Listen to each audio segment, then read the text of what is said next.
The first time I said that I wanted to be a priest or a religious was when I was 10 years old. It was in the process of doing my first communion.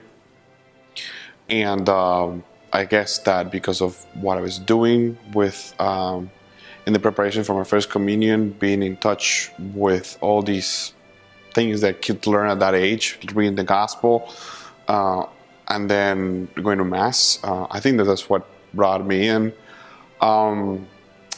So as part of my discernment, we went to our local pastor, and he recommended for me to finish high school and then go to college, and after college make a decision.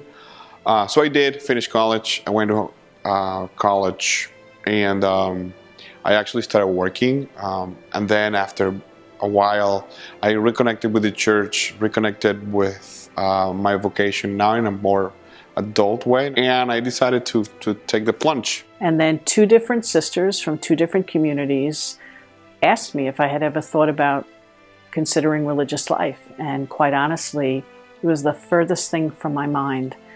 But over the years, through college and through my professional life and dating and traveling, there was always this nudging of God and an attraction to religious life and a deeper relationship with God and the church. And I think for me, community, corporate ministry, and a peer group was very, very important. The day after I entered, a friend of mine from out of state called me and said, so how's it going? And I said, you know what? I said, I feel like this is like a perfect fit, and my only regret is that I didn't do this sooner. One of the joys of being a religious missionary is the very fact that I have found a place with declarations to be who I am and to use all my gifts and all the things that God has given me for the service of others in the style of declarations. And I find self-fulfillment and I find meaning in life whenever I'm able to reach out to the places in which our missionaries are and live with them and learn from the community and be enriched by them and work together as brothers. It's beautiful to go around the States and Canada and to see what declarations are doing for people, and to know that you are part of it, and to know that they welcome you into that possibility of reflecting God's love for people. And to me, that's a very invigorating source of joy.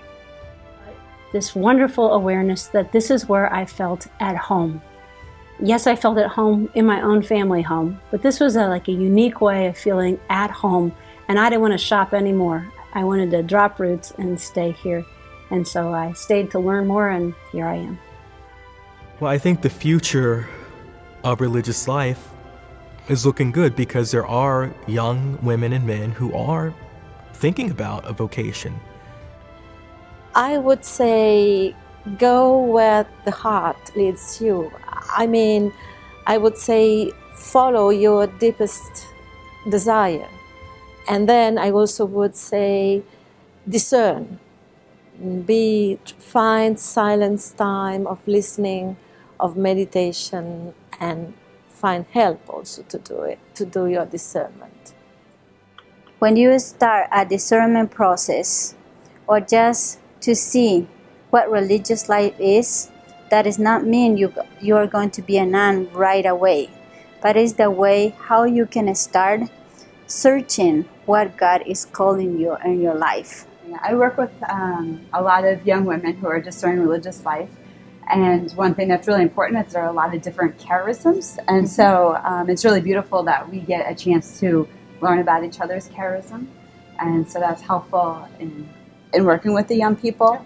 And I think exactly with what you said, I think I would continue with that to say I think that's a new shift in vocation ministry, is that really we're here to help a young adult, a young person find their way in life, create happy, healthy, holy religious, happy, healthy, holy married people, happy, healthy, holy single people. And me personally, it sounds bad to say, but I don't care if they're called to my community. I just want them to be where God is calling them. So if it's to Angela's community, if it's my community, if it's any community, just how can I help in that process?